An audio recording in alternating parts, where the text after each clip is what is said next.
Online delivery ജീവനക്കാർക്ക് നിയമപരിരക്ഷയും സാമൂഹ്യ സുരക്ഷയും ഉറപ്പാക്കുന്നതിന് സർക്കാരും ബന്ധപ്പെട്ട കമ്പനികളും മുന്നോട്ട് വരണമെന്നാവശ്യപ്പെട്ട് ആം ആദ്മി പാർട്ടി പാലക്കാട് ജില്ലാ കമ്മിറ്റി ജില്ലാ ലേബർ ഓഫീസിന് മുന്നിൽ പ്രതിഷേധ പരിപാടി സംഘടിപ്പിച്ചു. ഇത് സംബന്ധിച്ച് ജില്ലാ ലേബർ ഓഫീസർക്ക് കത്ത് നൽകി. ഓൺലൈൻ ഡെലിവറി ജീവനക്കാർക്ക് സാമൂഹ്യ സുരക്ഷ ഉറപ്പാക്കണമെന്നാവശ്യപ്പെട്ട് AAP MP രാഘവ് ഛദ്ദ രാജ്യസഭയിൽ നടത്തിയ പ്രസംഗത്തിന്റെ ചുവട് പിടിച്ചാണ് പ്രതിഷേധ പരിപാടി സംഘടിപ്പിച്ചത്. ഈ വിഷയത്തിൽ കേന്ദ്ര തൊഴിൽ മന്ത്രാലയം സാമൂഹ്യ സുരക്ഷ ഉറപ്പാക്കുന്നതിലേക്കായി ഒരു കരട് രൂപരേഖ അവതരിപ്പിച്ചിട്ടുണ്ട്. പ്രതിഷേധ പരിപാടി ജില്ലാ പ്രസിഡന്റ് T. വേണുഗോപാൽ ഉദ്ഘാടനം ചെയ്തു.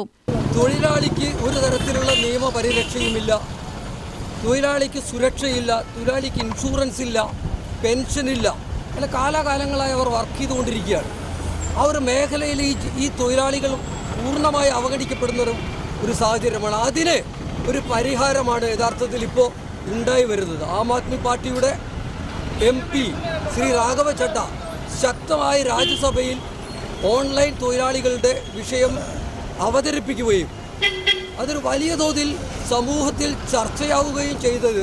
അതിനെ തുടർന്ന് ഇപ്പോൾ കേന്ദ്ര സർക്കാരിൻ്റെ തൊഴിൽ മന്ത്രാലയം ഒരു കരട്, ഒരു രൂപരേഖയുടെ കരടുമായി രംഗപ്രവേശനം ചെയ്തിരിക്കുകയാണ്.